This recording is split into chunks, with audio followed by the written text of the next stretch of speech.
What's up, queens? Welcome to the Female Dating Strategy Podcast, the meanest female-only podcast on the internet. I'm Ro. I'm Savannah. And I'm Lilith. And guess what? What? Today's episode is another Roast-A-Scrote grab bag. Awesome. I love these episodes. Yeah, we've not done one of these in a while, so I'm excited. Honestly, recording these types of episodes just puts a smile on my face for the rest of the day, so I'm already enjoying this. Time to dust off the FDS barbecue. Yeah. We're once again backlogged on Roast-A-Scrote, so we are getting through a bunch of them today. Some really interesting stories coming up, starting with, I wouldn't call this one interesting, but it comes from one of the male Patreon subscribers on our Scrotes Strike Back tier. Once again, patreon.com/female dating strategy. He wanted to ask us high value women some questions. Actually, no, didn't he ask us a lot of questions? Yeah, he asked us a lot of questions. We're going to answer them. We're only going to answer the first one. We're going to read the whole thing and then basically drag part of it. So here we go. First question. What's a high value women? WOMEN. Sincerely, the real ruthless. And then the second paragraph is, and what is with women who break up with guys on their choice? You know what? I'm going to roast this man's English skills. I hope this isn't his first language because, sir. Also, what is with women who break up with guys on their choice and then 3 weeks later they are texting them, telling them they miss us? It's ridiculous. They will throw a fit about why they got to break up with you, then come crawling back after they realize that them leaving didn't hurt you as much as they thought it would. I'm tired of it. All of my exes have dumped me or agreed to break up and then went back in a short time later like they made a mistake. Then they set themselves up to get manipulated by guys because we realize they won't leave us again and we can basically ask for what we want and they give us whatever we ask. Don't quite understand that. Sounds like a personal problem and also sounds made up, honestly. Like, it sounds like he just literally just made that up or it's like some fucking fantasy he has. I don't know. Yeah, this does sound, first of all, made up to me. But if anything, it's probably more they aren't happy in the relationship, but they're just not strong enough to move on yet. It's also quite a normal thing as well, because ultimately when we leave a relationship, we break a series of habits. And even though the relationship, or in our rational minds, we know that the relationship isn't working, but we get drawn back to those habits. That's how people get into on-off relationships for such a long period of time. It's not necessarily the relationship or the person that's drawing them back per se, but it's that loss of a habit. And especially if you're used to, talking to somebody, waking up next to them and you don't have that anymore, you don't have anything to replace it with, it's quite common response, to want to go back to the last person that filled that position. So, and it happens to women as well. I would just say, honestly, it's not personal. It's just how, we as humans process loss and loss of habits. It's not personal. No, it's personal. They're not happy with him. It's personal in the sense of they don't want to be with this guy, but they don't want to leave either because it's too emotionally difficult. It's like, congratulations, Ruthless. You're a good enough for now boyfriend. Basically. I want you to know that you're the kind of guy that women, they don't really see a long-term future with. They just think, oh, he's good enough for now. He's a 6-month boyfriend tops. So it sounds like neither of you are particularly high-value people. So maybe you are made for each other, actually. This just sounds like they're immature. And quite frankly, she's going to jump ship at quickest opportunity of someone better. And I hope she does, honestly. And also, I'm not being funny, but you keep saying they're all coming back and they're all texting you and stuff. But it's firstly, why haven't you blocked them? You're clearly entertaining them as well. So it takes two to tango in these scenarios. This is why FDS advocates block and delete. They can't do this crap on you if you just blocked and deleted them. Yeah, the door's shut. But, some of these men as well, let's face it, they also enjoy the attention. So I'm not fully buying that you find it annoying because it's happened multiple times now. So yeah, block and delete. And kind of reveals his true colors with the line, then they set themselves up to get manipulated by guys because we realize they won't leave us again and we can basically ask for what we want and they give us whatever we ask. Yeah, sounds very red pill, to be honest. First of all, I find the shift in language very interesting here because he's saying they set themselves up manipulated by guys because he's saying men more generally as if there's other guys that do this to these women, but really he's talking about himself, right? What he's actually saying is I manipulate women who say they're going to leave me, but then don't because I know that they're not actually going to leave me and I can ask for what I want, right? That makes him sound like a horrible person when he says it with I instead of we, right? When he says it with we, it makes it sound like it's the woman's fault, she's the common denominator, right? I mean, and it's not true. Like I said, they'll jump ship the first better option. This is how you don't inspire any type of loyalty, right? Be a dick when they come back. Then he messaged us a few more times. What are some other messages he sent us? He said... No, fuck the rest of his message. You get one question, Scrote, per month. Yeah. No, because the rest of it is so stupid. He's like, WWE are not wrestlers, they're actors. Everything is staged and everything is scripted. Stop calling them wrestlers. I guess he didn't like your John Cena episode, Savannah. I mean, as a former WWE fan, I would say I would love to see you get on the road 300 days a year, taking body slams, running around, picking up somebody double your weight, and tell me it's not a sport. Yes, it's scripted, but I would always say, like, that shit is super physical, and people get, like, wrestlers have died in the job, like, so I'm not gonna take that from somebody I'm not gonna take that. Who probably lives in a basement and their only exercise is walking to and from the fridge. Like, that's not acceptable. Like, you try and do it and then get back to me. And then he says, like, just listen to your rich guy rapes women and row false rape accusations rant. I think he's actually talking about me because I think that was actually my rant, but people mix up. People always get us confused, and I am confused why they get us confused. I don't get it either.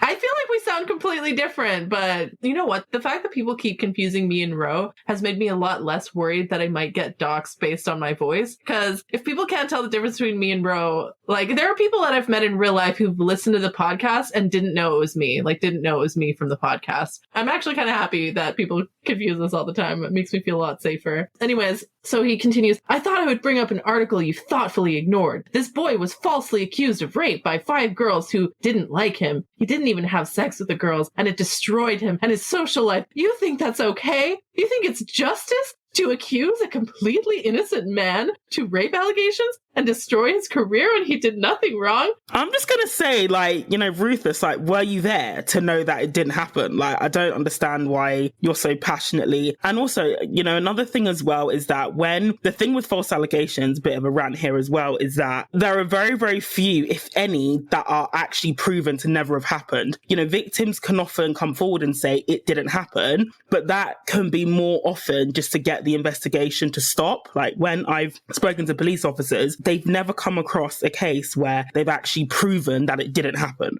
They're just taking the victim's word for it. And I'm not saying false allegations never happen, but it's overstated because sometimes victims will actually say, nothing happened, just so that the investigation will stop so they don't have to go through the prosecution process. And it just says it's a lawsuit that claims that. It's not even saying that it wasn't on some level true. So he's like, there. Yeah, exactly. So, and when has a rapist ever said, yeah, I did it? And this is another thing with so-called false allegations, is that they like to say women lie about being raped, but you know who lies about rape the most? Actual rapists. Like, when have they ever come forward and said, yeah, I did it? They don't. So, yeah, miss me with that shit. Yeah, he had a few other messages, but we're just going to cut him off there because, you get one question per month and we've already been generous enough. But as for the question, what is a high value woman? I want to answer that question. I think we should do an episode on that one, right? Yeah, I think we should do a separate episode on that one. But I want to be very clear, and this is like what men get so confused about with FDS, about what is a high value man, what is a high value woman.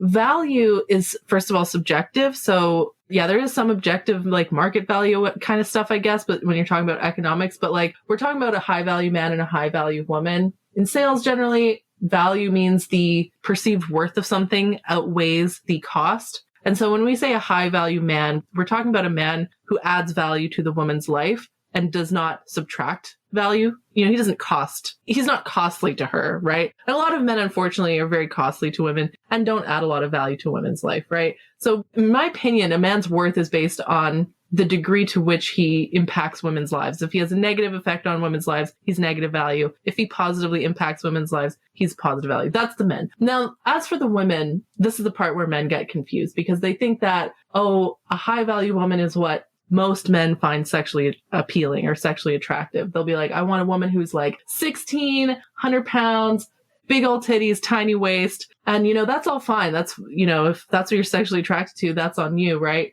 But within the context of FDS, when we tell women to level up, we're telling women to add value to their own lives. What I'm saying, though, was within the context of FDS, a man's value and a woman's value is defined based on the impact on the woman's life, right? So we say, for example, women should have their own money.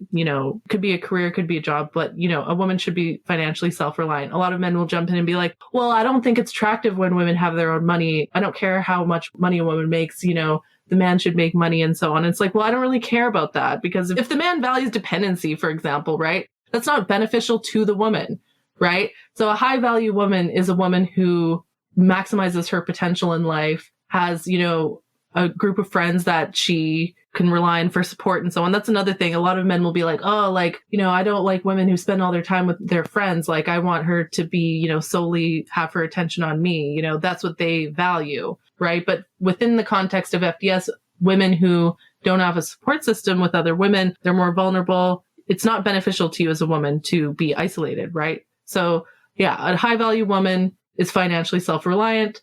She takes care of her physical health, of course, right? But we don't impose any kind of like body standards in that area, regardless of what men say. And she has a rich and fulfilling life with or without a man. That's a high value woman. So thank you, Ruthless937, for your unhinged rants and your 40 motherfucking dollars. And did he sign up for 4 months? Yeah, you did. So, shit. Good for you. That'll get us a cup of coffees in Starbucks at least. Yeah. So thanks for that. I feel like we went pretty nice and we didn't drag you through. We didn't drag him hard enough. I gave him an honest question, or I gave him an honest answer to a somewhat honest question, but it is what it is. On to the next Roast-A-Scrote. We don't give a shit about your opinion about rape. Yeah. At all. So you can keep spamming us. We don't give a shit. Back to our regular programming. We're going to go through some Roast-A-Scrotes. So our first Roast-A-Scrote is from either Andrea or Andrea, and I've learned over time to never mix those up. I'm going to say Andrea. Sorry, I just see A-N-D-R-E-A. It's Andrea. I'm going to call it Andrea just for balance. Submitted a Nasis. So I recently went to a girls' party with 7 of my female friends who are each dating men that are common friends to all of us. We actually met each other through these men who were a closely knit group of college buddies that have stayed close long after graduating. But since these 7 women and I get along well, we frequently socialize without the men around. So at this particular party, we were hanging out and listening to music, and I raised the subject of standards in relationships. I explained that one of my core standards with men is that I won't date anyone who watches porn. Feel crystal clear about this and would never in a million years change my feelings and my boundaries about it. No porn, no exception. End of story. Side note, I'm so thrilled that FDS is so unabashedly on the same page as me about porn. Also, long live Gail Dines. Woot woot, we agree. Long live Queen Gail Dines. We agree. I'm bowing. But when I shared my no porn, no exception standard at the party, 6 of my friends' jaws legit dropped to the floor, and the 7th one suddenly looked pissed as hell. They were all stunned, and after a long moment of deafening silence, they started taking turns awkwardly defending porn. Quote, I mean, I don't have a problem with porn per se, quote, and as long as he's not addicted, it's fine, right? Quote, and I don't really feel like it's my place to say whether he is allowed to watch porn or not, and a bunch of other pick-me nonsense along those lines. Yeah, they're regurgitating everything they've heard from like Cosmo and LibFem media. And from men as well. Like, men also push these same narratives that unfortunately unwitting, feminists have just picked up and ran with without any form of critical thought. We made a Patreon episode where we critiqued a man who wrote an article on Cosmo about like why you shouldn't be threatened by his porn. Oh, Coomer, was it Coomer Frank? Maybe. Yeah, I think it was Coomer Frank. And the thing about it was like most of it was horseshit. Why should we take all of this at face value? Right? Exactly. That's always the thing. Like, of course they're going to say this kind of thing because they want it and they want to consume it, but doesn't mean it's true. Yeah, exactly.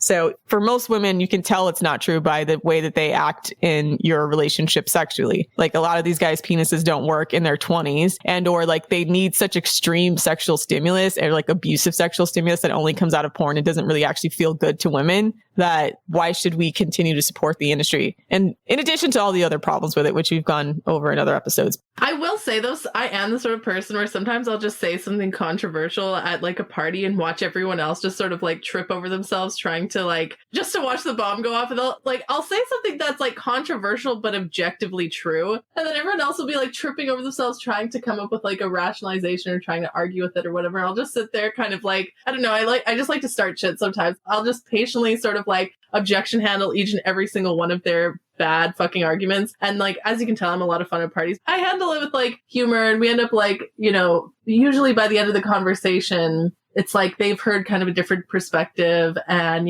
I'll sort of smooth things over with humor. But like these women will go home after having that seed planted in their head and they'll be like, hey, like, do I actually have to put up with this kind of shit? Like, you know what I mean? Sometimes I'll just like say controversial shit on purpose just to like start that conversation. And often that does lead to people changing their perspective over time. Maybe not in the moment, but yeah. Yeah, it's like, who made these rules? That's why you should always question it, because who created this culture where we had to automatically accept it and why? When we start retracing the roots of how that happened, and we talked about that with Gail Dines, about how there was a certain number of feminists that just kind of sold out on the porn train, both because it's lucrative. Because it's easy. It's easy. And also that they deliberately deplatformed women who were porn critical in conjunction with a lot of men, right? So, and then tried to paint it as like it was all Christian conservatism, etc., instead of like understanding that there are legitimate critiques of the porn industry itself, as well as the effect in the population. And all of the major magazines suppressed the research, the mountains of research that's now kind of coming through the cracks of mainstream media, that porn is having a legitimate effect on developing brains, right? And an effect in how men treat women sexually. Like, that's just, it's undeniable now, which is partially why the mainstream media is finally starting to take it more seriously. It doesn't have an innocuous effect on the population. That's for sure. So, okay. So next paragraph, after bumbling on in this unflattering way for a few minutes, one of them finally said to me quietly, I could never have a no porn standard because my boyfriend just wouldn't honor it. There's no way he would ever quit watching porn because of my feelings. And you know what? I think she's probably right. I think there are probably many, many men who would flatly refuse to give up porn for a relationship with a woman. Or probably more commonly, there are many, many men who would simply lie and hide it. I just want to comment real quick. That's the thing with standards, is people seem to think that standards are about changing your existing partner, which is not true. Standards are about stating your expectations, and then if other people don't meet those expectations, you just don't continue to have a relationship with them. And that's the reason why it's so manipulative when a woman sets a standard or a boundary around porn and people then flip it on her saying you're being controlling. And it's like, well, no, she's setting the terms of her engagement. If the man doesn't agree, he's free to walk away. Like, that's how it works. She's not trying to change him. But, you know, so many women get almost in a way manipulated into believing that by having a standard, they're being controlling. And it's part of the wider narrative of just trying to essentially like remove all women's, you know, boundaries, and to not only remove all women's boundaries and standards, but to make us feel evil and bad and controlling for having them in the first place. Also, it's not even true that all men watch porn. All men have definitely seen porn, but I wouldn't say that. There's definitely variation within men in terms of how much porn they watch. Like, obviously there's the Coomers, they're like beyond help. They're just like, just put them on an island and just let them figure it out. But, you know, where it's like they're beyond saving. Those are like the extremes. And then there's like maybe the average man, where it's like, I'd say probably the average man needs to probably jerk off to porn every single time he masturbates. I think that's probably where we're at with the culture, where, yeah, the average man does like to watch porn every single time he masturbates. Which is odd, because it's not like porn's been around in a consumable capacity for as long as like in the current capacity for like all of human history or anything. It's a relatively new phenomenon, and people have been masturbating forever. Yeah, it's a new cultural standard, right? So yeah, there are men that at the other side of the spectrum where maybe they've seen porn, but they're just not really like into it, or they just don't, it's just sort of weird to them, or they just have sex with their girlfriend instead of watching porn, you know? Do you know what? I honestly would not be surprised if in like a couple of years' time, they're going to start saying watching porn is like genetics. They'll start saying that there's a porn watching gene. You laugh, but honestly, in a couple of years' time, that will be the new narrative. It's a genetic component. I can't help it. It's a sexual orientation.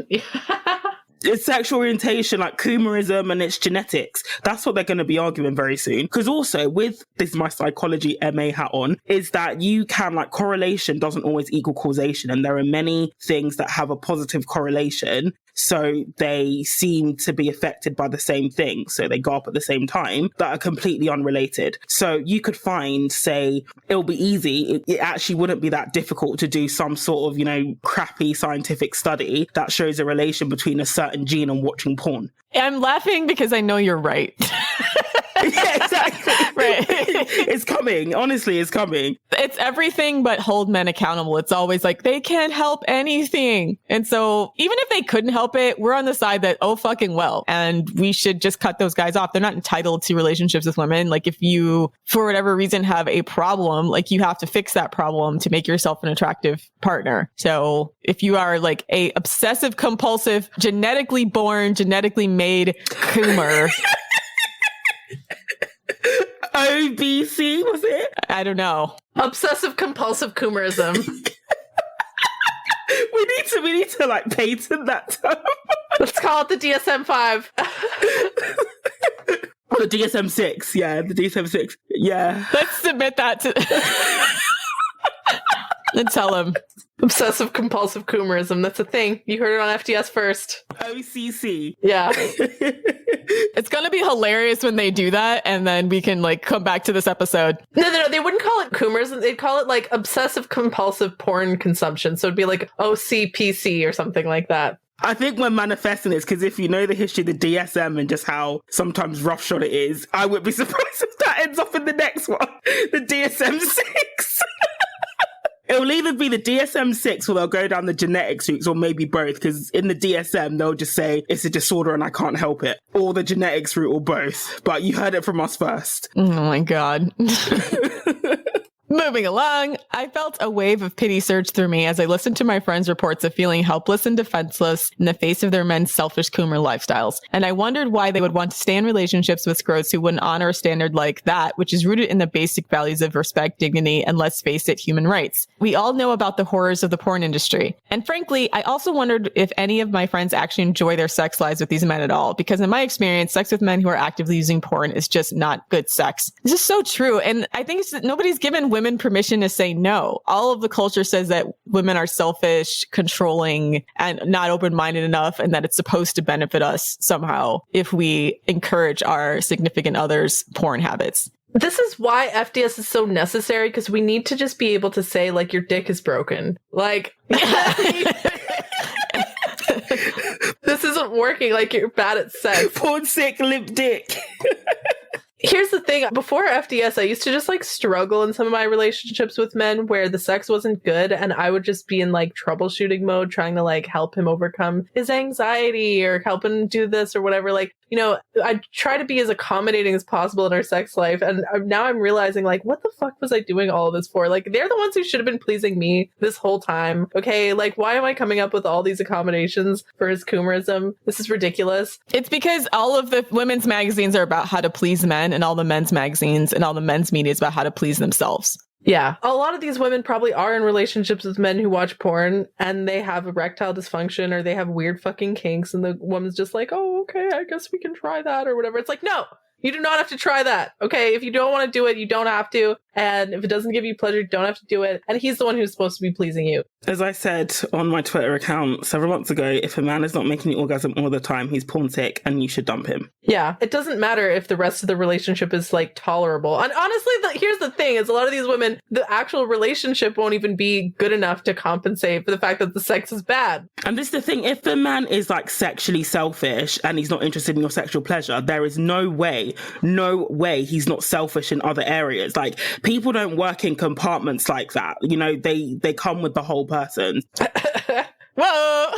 But if he's sexually selfish, there's no way he's a nice giving partner outside the bedroom. It's just not possible, because if that was the case, he would be actively invested in your pleasure. But you're telling me that a man who doesn't give a shit if you orgasm or not is a nice, caring partner outside the bedroom. Yeah, and we know that the men who watch porn almost never depicts the woman's orgasm. And if they do, it's like in this really weird, like theatrical, like when she's giving him a blowjob or something like that. Yeah, or like physically impossible. Like, yeah, like she's giving him a blowjob or she's having, like she's getting fucked in the ass or something and she has an orgasm from that and they're not touching the clit at all. And it's like, that's not how women work. Like, so yeah, the man is like probably just hammering away wondering why she's not coming, and it's like, well, yeah, it's because that's not how it works in real life. Like, porn isn't like real life. And so anyways, back to the Gnosis.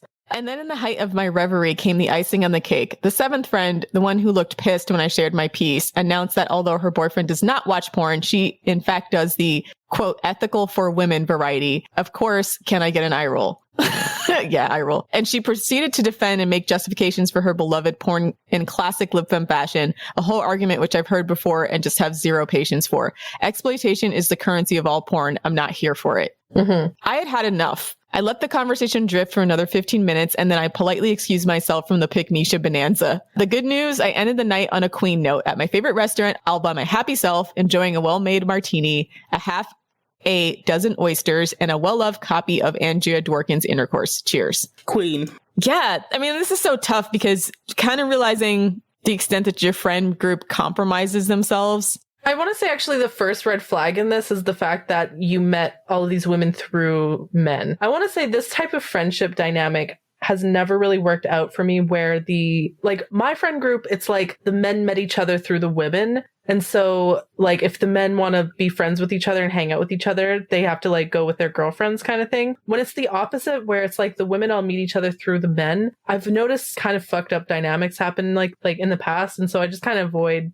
centering my friendships around pre-existing male friendships, if that makes sense. Because too often, like if one of the guys does something bad, it's like all the men will like jump to defend them. Even the women will jump to defend them. It just becomes like, it's this sort of weird power dynamic where like the male friendship takes precedence. Whereas I think if it's the men who meet each other through the women, it's like the female friendship is more likely to take precedence. And so I would say like maybe steer clear of forming your friendships based around pre-existing male friendships, you know? Yeah, that's a really great point. And I didn't even realize that until you brought it up, but that's so true because ultimately they knew their boyfriend before they knew you. And so most of them are going to be, I think, reflexively more loyal to their boyfriend than they are to like the quote sisterhood, right? Especially if they haven't formed an individual bond with you. Whereas if you form your own friendship group, then you guys have things that you uniquely and genuinely bond with each other over. So then when men sort of infiltrate that group, it's very clear that when they're changing the dynamic, right? Versus like the established Coomer dynamic that the male group of friends obviously established and then found women who would be down with that. So that's a great point. I noticed this dynamic a lot, especially in like the rich housewives whose husbands are like business colleagues type of dynamic. And actually you see this in really famous cases. Like you can see this like in Betty Broderick, for example. That's a show on Netflix I really like, where all of her female friends are the wives of her husband's business associates. And so when they start having marital problems, they stop being friends with her. They start making friends with the second wife and like that kind of thing, right? So, I would just my advice to women is like, make a conscious effort to make friends with women outside of like your connections with men, because it's dangerous actually in some ways. And listen to our How to Build Your Girl Gang episode about that, because I think that had a lot of tips about finding and building female friendships, because honestly they are really important. Even, I mean, obviously just to your overall health and wellness and ability to enjoy life, but also when it comes to when you are dating men, obviously like you have your friends to help you vet, but also like to protect you in times where it goes bad. And just having that friendship support group is just invaluable. And you won't have it if you only meet women through your significant others. So our next story is from Christine with the Roast-A-Scrote.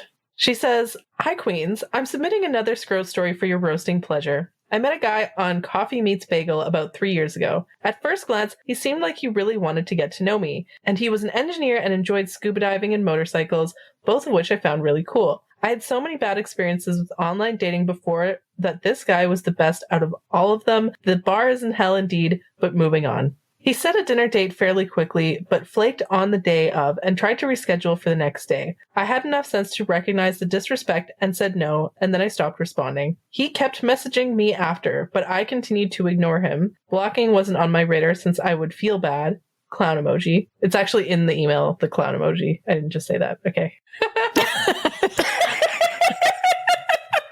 Just, I don't say like sad emoji in like real life to communicate emotion. Anyways, cue to about 2 weeks later, he finds me on WhatsApp and bombards me with messages there. Pick me Shami thought, oh, he's trying so hard, he must really like me, instead of realizing it for what it was, continued disrespect. So I agreed to a date with him. I mean, that's not your fault, because every single movie that comes out of Hollywood or romantic story, it's always about the man being extremely relentless pursuing the girl even when she doesn't want him. Yeah. I feel like it should be played more for horror effect or comedic effect more often than it is, but it's often portrayed as romantic. So yeah, I can understand women thinking, and in fact, like I still sometimes fall into that trap of like, if a guy's pursuing me really relentlessly, oh, he must really like me. And I have to remind myself like consciously, like, no, this is a sign that he doesn't respect my boundaries. Like, it's a red flag if a man isn't taking no for an answer. Anyways, so he took me to a cute little restaurant in the city and then to a bar for some more food since I was still hungry, and paid for everything. Then he had to leave the date early because he had to go to work at 10 p.m. Wait, what?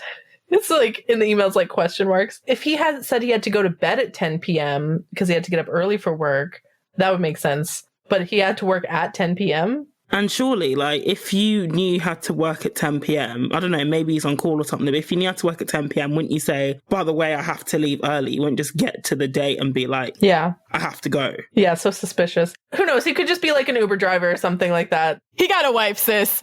Yeah, he's probably got a wife. She said, question mark, not sure if he was lying, but at the time I gave him the benefit of the doubt. Yeah. Something pinged in her that said, this sounds like nonsense. So she continues, we set another date for a week later and he wouldn't tell me what the plan was, only where and when to meet him. It was a walk date, air quotes, where he repeatedly tried to grope me and get me to go home with him. I refused, made him buy me food because I was starving, and after the date, I kept getting messages from him about how I was giving him blue balls and that I was being a tease. Ugh. Yeah, so I feel like the red flag was his first incident of disrespect. Yeah. It went from like a red flag to whatever this is, like a red parachute. Yeah. Red flags that matadors wave at bulls in like bullfighting rings in Spain. Yeah. Because this is like clearly indefensible and dangerous, quite frankly, because this guy sounds like a date rapist. So she continues, cue the same cycle of ignoring him and then him repeatedly messaging me until I gave in again. Didn't help that I had pick-me lib femme friends who were convincing me to give him a chance. He kept making sexual advances over the next 2 dates and making me feel guilty for not putting out. And after getting him to begrudgingly agree to be exclusive, I gave in to shut him up. Ugh, girl. Oh, bless her. I gave in to shut him up as if simply being exclusive meant anything. Yeah, getting a guy to agree to be exclusive doesn't mean anything, which is why a lot of times we say that it should really come from the man because they'll just give you lip service to get whatever they want, right? Yeah. So be careful with men like that. So, but I also feel really sad because I've definitely been in that situation before where, again, pre-FDS, sometimes I would just have sex, like, even if I didn't want to have sex and if I wasn't enjoying it, just like, yeah, to get the guy to shut up or to stop pestering me or stop badgering me or for other reasons other than wanting to actually have sex. And it's like, it's actually so sad that women, you know, have been programmed by patriarchy to feel like that's necessary. Like, it's not, first of all. And it's unfortunate that a lot of women feel like if they, you know, continue to say no, that they'll be in danger, which is part of the why women do this. So it's really sad. So she continues, he did take me to a few nice museums and fun events in the city. After a few more dates, he told me that his mom told him to never fall in love. What? That's so bizarre. Well, her son's a piece of work, so... Yeah, I mean, the apple might not fall far from the tree, so I don't know. What is this, like, Great Expectations? Is this Miss Havisham? So she says, I didn't think too much of it at the time. Girl, if a guy said that to me, I'd be like, red fucking flag. Tell me more about your relationship with your mother. I'm going to psychoanalyze you. Anyways, I didn't think too much of it at the time. I should have taken that more seriously. He'd also text good morning beautiful every day, and I'd be lucky if I got another text that day about anything, even if I texted him. Now that I think about it, I wouldn't be surprised if he was copy pasting that to a bunch of other women too. Ding, ding, ding, ding. Do you know what? That's actually something that I actually find, like, it's not a red flag per se, but it's like a flag of some sort. Yeah.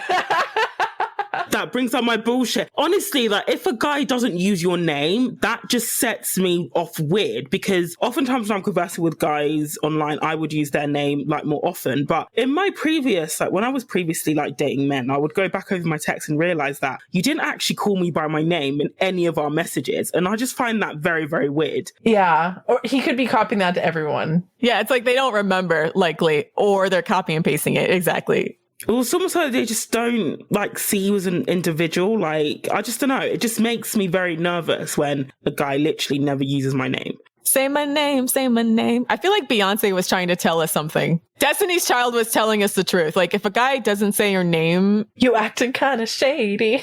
Yeah. It's true. It feels like they're trying to create emotional distance by talking to you like an object rather than a person. I think that's why that feels like a flag. Exactly. I totally agree with you, Savannah. Yeah. So convinced I should give him a chance and that he wasn't that bad. Okay.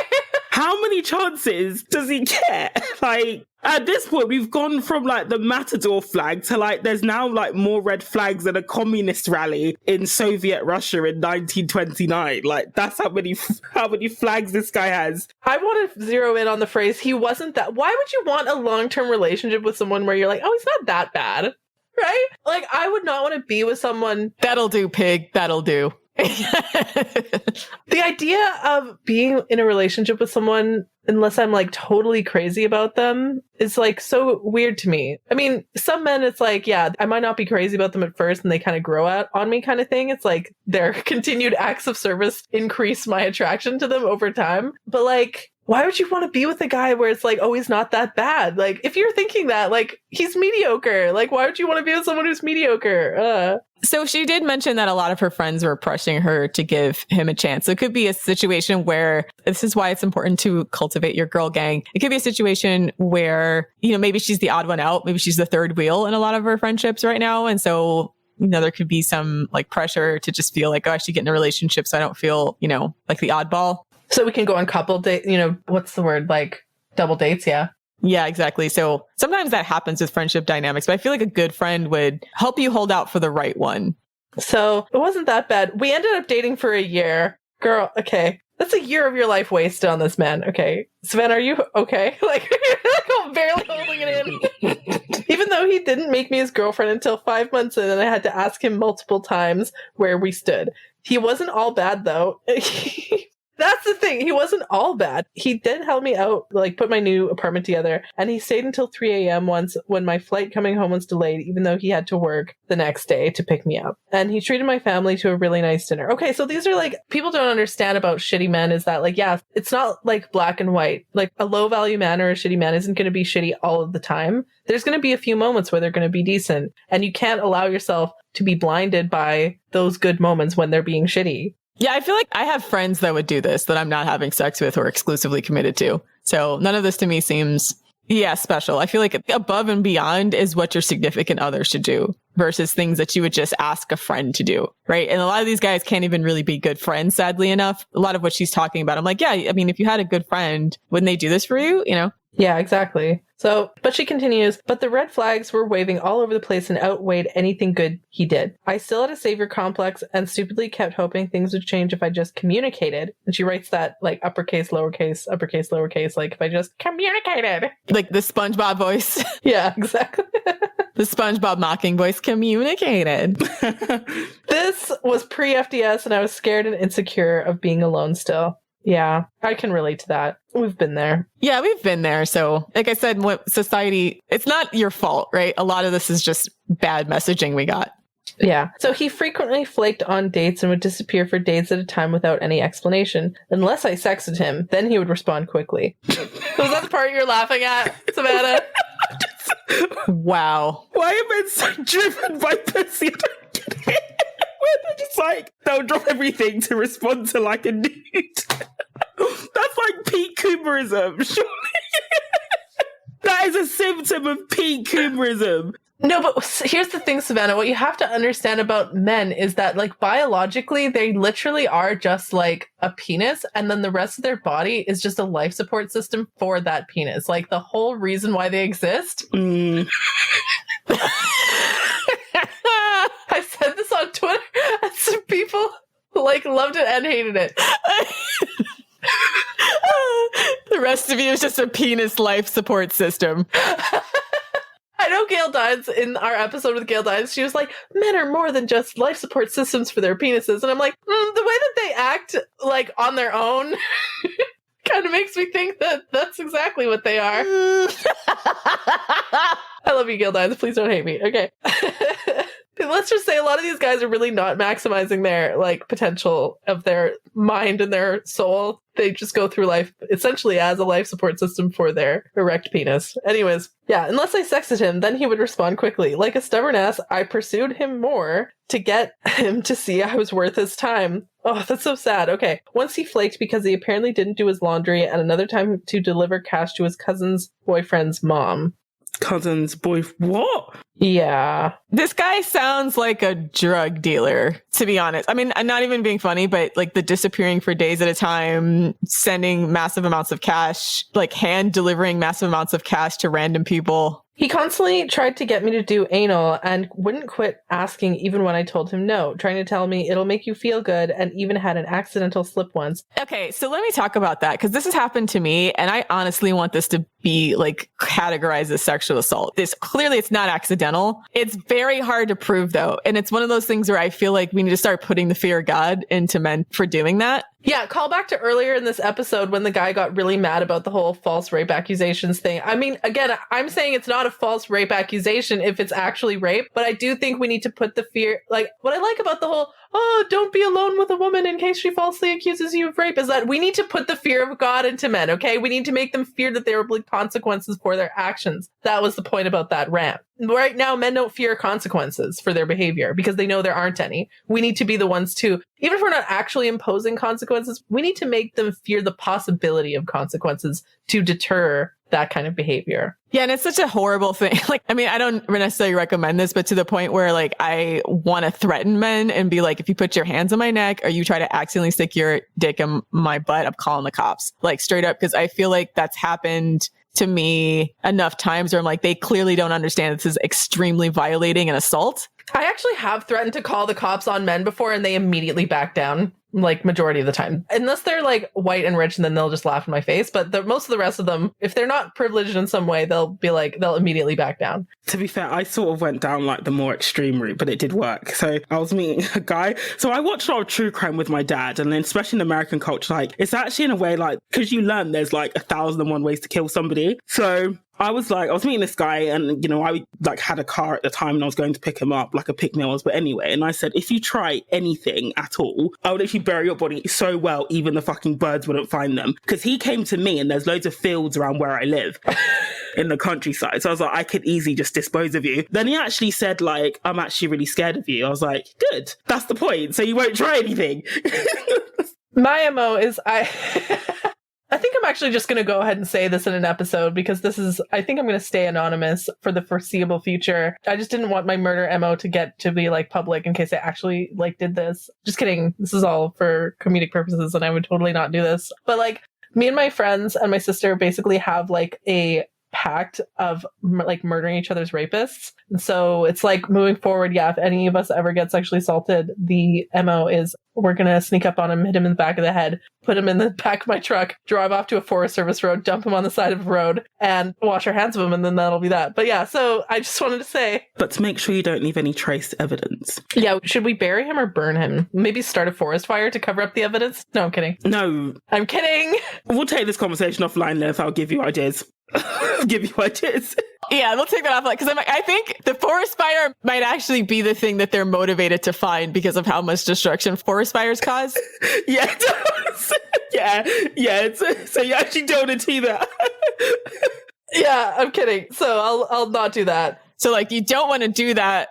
No, just, yeah, I mean, there's lots of people who would go for long drives on the Forest Service roads at night. There's loads of unsolved murders up in the north in Canada. So yeah, anyways, okay, fed up. I randomly started poking at his butthole. And I can't say it. Bro, can you hold it together long enough to say it? Because I can't. Fed up, I started randomly poking at his butthole, and he would jump 2 feet high each time and screech at me to stop that. Do you know what that reminded me of? You know, Tom and Jerry, when, like, you know, Tom would get, like, poked in the butt and he'd jump and, like, do that scream. That's what it reminded me of.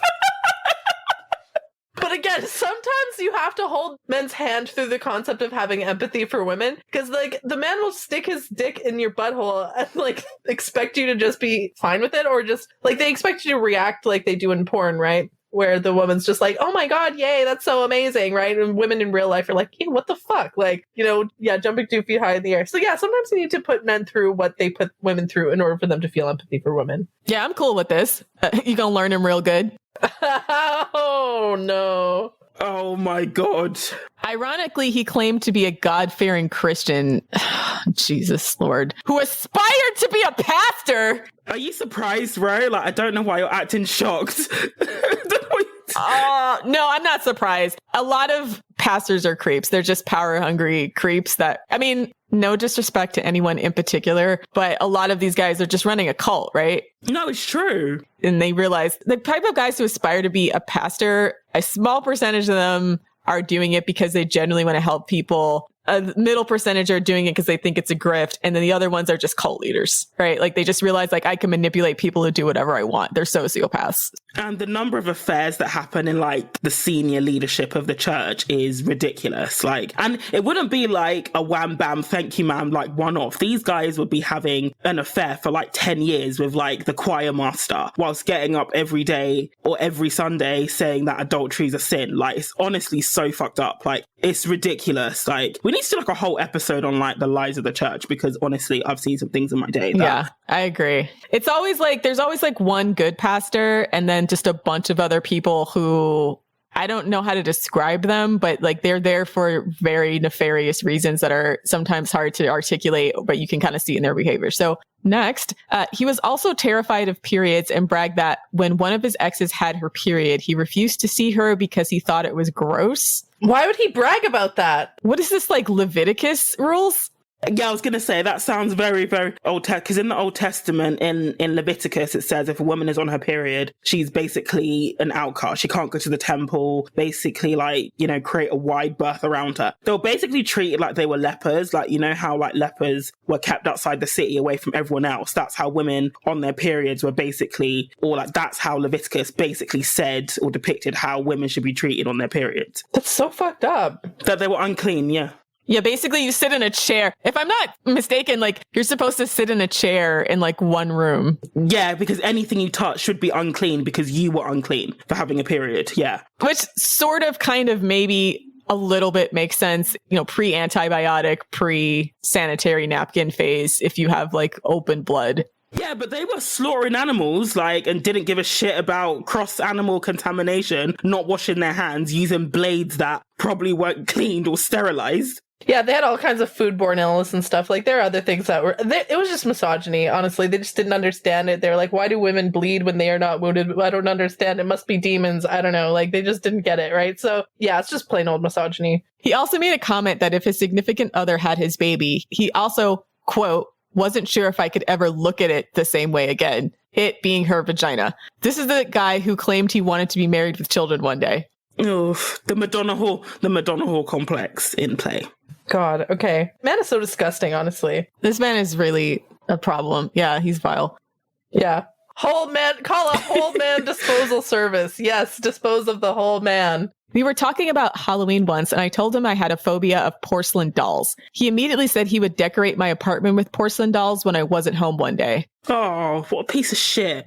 Can I just rant actually about men like, okay, men like this you need to categorically avoid. These guys are the most toxic, where if you say you don't like something and the man tries to do it more, sometimes I'll just do like a quick blood in the water test with some men where I say like, oh, I don't like being tickled or something. I just like really hate being tickled. If he immediately tries to start tickling me, that guy is a guy who enjoys violating boundaries. He's the same mentality as a rapist, honestly. Like if you say I don't want to have sex tonight and he immediately tries to have sex with you, like fucking run. Like these guys are like sadists. They enjoy psychologically torturing women and forcing women to go through things they don't enjoy. Run. Like they're actively toxic. God, I hate men like that. This is what we call a habitual line stepper. Like a pathological line stepper. Yeah. They don't get better. They get like exponentially worse. Yeah. They get worse. He would also talk to my Alexa and tell her to put stupid things in my wish list, like butt plugs and dildos. Oh my God. God-fearing Christian man, ladies. And would laugh hysterically when I got annoyed at him. The worst thing about this is like I check my Amazon at work and stuff like that. And if somebody was putting that into my browser history, that would just make me look bad. So he would also joke around and put unicorn porn on my computer and would sometimes make horse noises during sex. What the hell? What the fuck is around? Some of these Roast-A-Scrotes, it's like, oh, this guy's horrible, this guy's abusive. But some of these, it's like, really, why are you putting up with, like, it's almost like an L for the woman that you ever put up with this. It's like, girl, come on. I think what happens is you can never predict how low and depraved men go. And it's the frog in water theory. So I bet like she's just kind of watching this happen like a deer in headlights and being like, well, surely it can't get worse than this. Surely he understands this is terrible. Yeah, I kind of see how this happens. Here's the thing with men is you have to nip this shit in the bud early. Like, and I've learned this working with men, like the first sign of disrespect, you need to come down on them hard, put the fear of God in them, teach them that there will be consequences and that they will suffer if they fuck with you the first time. Because if you try to let things slide the first few times, that's when they go like, oh, like she's Lilith, she's a cool girl, she can put up with whatever, right? And then it escalates. Like, I'm dead serious. You need to put the fear of God in these men and teach them there will be consequences, the first sign of disrespect. I can see what Ro is saying, though, in that it's just a gradual escalation. He didn't begin doing this, like, you know, putting all this crap into our Amazon wish list, like, early on. Like, they know what they're doing. It's a very, it's almost like a gradual progression, like you said, of disrespect. But, you know, like Rose said, you just don't see it coming. And then before you know it, you're in, you know, so deep. And then you have things like the sunk cost fallacy, and you see the little bits of when they're nice to you. And it's just, it's an awful situation to be in. And when you can remove yourself and like talk about it as eloquently as she's currently doing, that's when you see how absurd it is. But in the moment, it just like, okay, well, on to the next one. I'll talk to him and it'll be all right. On to the next event. Do you know what I mean? Yeah.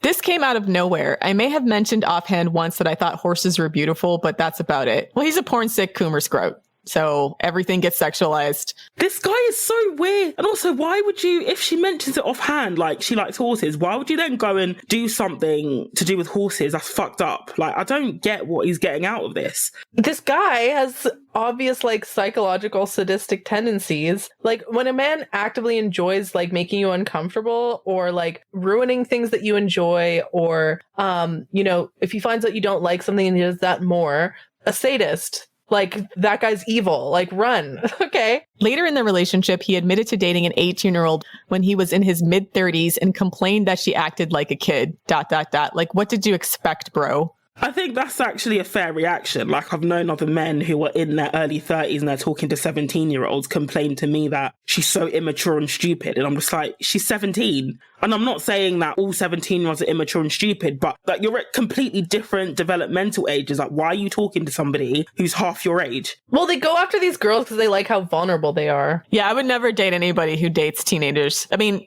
realistically, women that young just don't know better unless they had good people in their life to get this guy out of their space as quickly as possible. So that's, I mean, truthfully, it's just him trying to pick off who are likely to be vulnerable or naive. Yeah, massive red flag, anybody in their 30s dating a teenager. Like, period. End of story. Okay, also had some strange family dynamics. His mom didn't like that I held, quote, Asian beliefs, even though I am Asian, just because I had an Asian dragon decal on my car. Okay. Yeah, another red flag. Oh, so his family's racist. That's great. He invited his cousin and her boyfriend on a weekend trip with us. The whole time his cousin was trying to get him alone and kept speaking in Spanish to him, knowing full well that her boyfriend and I did not speak it. Not sure what that was about, but at least he had the sense to answer in English. We went to Montreal and he would purposely do a really horrible mocking French accent to all the locals and workers. Or just like insensitive, I guess, or just rude. I mean, if you just say, like, I don't like Asian beliefs, like, what? What does that even mean? That is based on a dragon, like, decal. Is it decal or decal? I don't know how to pronounce that word. I've no idea what a decal is. That might be the Canadian pronunciation. Yeah. Or should I say the Canadian pronunciation? Yeah, I think they just sound, like, really stupid, honestly. Like I said, the apple doesn't fall far from the tree. His mom's, like, a little bit strange, and he definitely takes after her in terms of weirdness. He was always strangely broke, even though he claimed he made six figures, had a roommate to offset 50% of his living expenses, and did Uber part-time. So he's a failed drug dealer. Yeah, this is the failed drug dealer lifestyle. I later learned that all those nice museums and events he took me to on the initial few dates he had coupons for. Oh, no.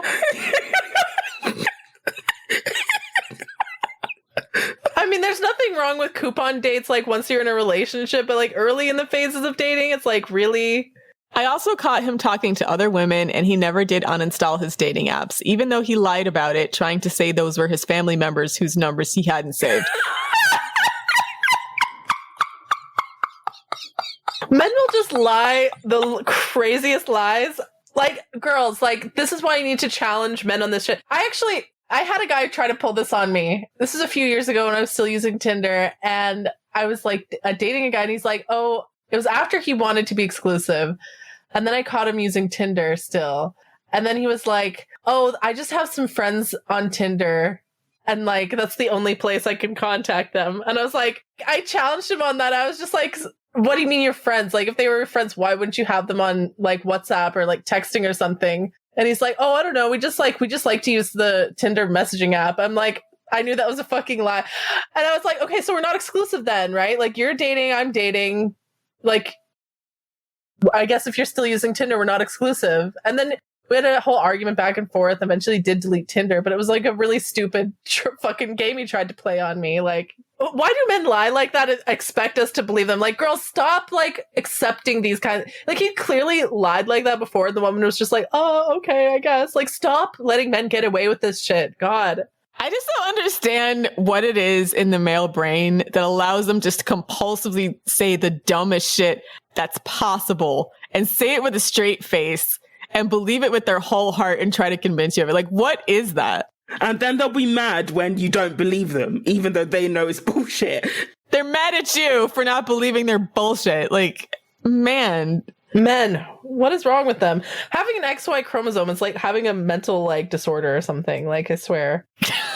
It kind of is. Increasingly every day, that's what it seems like. They just have this, like, I call it male pattern delusion, right? Like, it's just something that makes them on some level kind of delusional. So, okay, so then finally, he got a female roommate who I never met, and he wouldn't let me stay over at his place anymore as to, quote, not set a bad example for her. What says the scrote who's trying anal and wanted to be a person?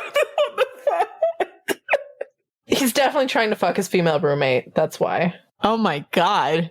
Or he has fucked her, or he has fucked her. He's cheating. Then I also found a photo of a porn star with a message personalized for him. And he tried to say it was because his boss went to a porn convention and had that signed for him. Okay, this man. This guy is such a liar. Here's the thing, like, with men, the more you let them lie to you, the more gullible they think you are, and the more they think they can get away with. That's the thing. Like, you got to nip this shit in the bud early. Let them know that you're not the sort of person that's going to let them get away with this shit. Like, this is behavior that I have towards men that I'm not romantically involved with, like men that I'm working with or men that I, you know, have to just interact with on a day-to-day basis, stuff like that. I would never in my whole fucking life date. If I had to implement these sorts of control measures, like nipping lies in the bud early like that, that's not the kind of man you want to date anyways, right? Yeah, no, it's not worth it.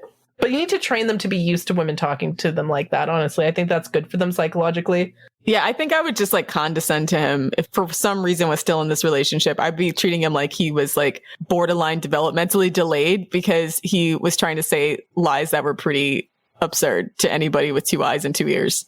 Okay, maybe we'll do a separate episode about this, but I actually think that like in relationships where one partner is really, really, really stupid, I actually consider that to be unethical. Like, I think, you know, in the same way with age gaps, we think it's unethical if it's like much more experienced, older, mature person with like a younger, inexperienced, less mature person. I think if you're in a relationship as a woman, you know, and the smarter partner by like a lot, and your man is really, really, really, really, really fucking stupid, I think that's unethical. It's like having sex with someone who's mentally disabled, honestly. I just think that's like a rape adjacent. I mean, I like a good himbo, right? But I don't like intelligence discrepancy that's so large that it makes me feel like a predator, you know? Like, I want him to, you know? But the stupid ones are hot, Lilith. I want him to at least like be somewhat close to my level, you know? Like...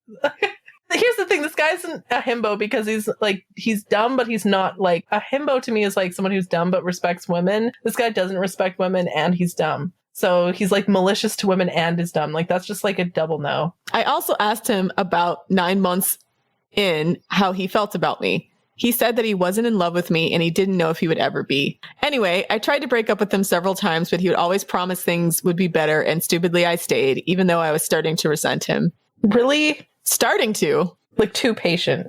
Way too patient. You sound like a very patient person. This just sounds like a very, very patient person. Yeah. I think your patience level is much higher than even the average person who would have been like, this is crazy. Yeah. Eventually, and I'm not proud of this, I started picking fights with him and then went on a date with someone else. He found out and broke up with me. I felt relieved more than upset. I finally blocked and deleted him. And then when I went to clean up my online dating account the next day, I found that he had updated his profile with new pics and a new bio. Yeah, that's all you need to know. Yeah. Ideally, you never see the scrote at all. You just immediately block everything. You would block him on anything that would ever expose you to him further, because he sounds like a horrible person that brought nothing to your life whatsoever, and you should be in the future completely denying that you ever had a relationship with him. So side note, I feel like if you have a relationship this bad, you're allowed to delete it from your relationship history files. Like, don't even, like, never tell anybody you accepted this. Pretend it never happened. If you see this man in the street, walk the other way, act like you don't know him. Straight up. Yeah. No, I actually support that completely. Some men, they don't deserve to, like, be a notch on your belt. Like, if the relationship was that bad, if you have sex with a guy and he doesn't make you come, I don't think that counts as sex. I actually think that wasn't real sex. I agree. Yeah. Like, ladies, if you've had sex with a ton of dudes and they never made you come, your body count is 0. So on a happy note, so this kind of ends on a happier note. I went to therapy to address my codependency and insecurity issues, and I'm working on myself still. You ladies are awesome. Thanks so much for doing what you do and empowering women to level up. Love, Christine. Thanks so much for writing us. Awesome, Christine. We love you too. Yeah, thanks for writing this. This is a great story. What I like about this story, just from like a teachable moment perspective, is like you can see the escalating abuse, the escalating and even more ridiculous lies, gaslighting, all the stuff we say to look out for, and all the things that happens when you start the gaslighting, right? When you start to ignore the initial one, which the first one was the disrespect on like literally the first date, right? So if I'm lying about that. Actually, I want to say I'm really glad that they only dated a year. Like, some of these women will date these men and end up marrying them and having kids with them and shit, right? Like, yeah, so true. So true. Yeah, they need to not make it back into the gene pool at all. Exactly. So as much as like we were almost kind of dragging her for putting up with this for so long, it's like, I'm glad she got out, right? In the end, even if the way that she got out was like, he broke up with her for going on another date, which is kind of like, obviously you want to leave with your pride intact. You want to be the one to do the block and delete, right? But still, like, I would say that that's still a better ending than how a lot of women turn out with these guys, where I'm sure the abuse would just the abuse and the gaslighting and mistreatment and everything would have just like escalated and escalated and escalated until like she ends up, either dead or a shell of her former self emotionally. So this has a happy ending in my view. Agreed. I think that's it for today. All right, so that's our show. If you'd like to submit your very own Roast-A-Scrote or Gnosis or Scrote Strike Back to be included in one of our episodes, check us out on Patreon, patreon.com/The Female Dating Strategy, and sign up for one of those tiers. You can also chit chat with us on Discord. Also, there's bonus content. Also, follow us on Twitter @fem.strat, as well as check out our website where you can discuss this episode and more at thefemaledatingstrategy.com. Check out our forum, and on Instagram @_The Female Dating Strategy. Thanks for listening, queens, and for all you obsessive compulsive coupon clipping Coomers, die mad.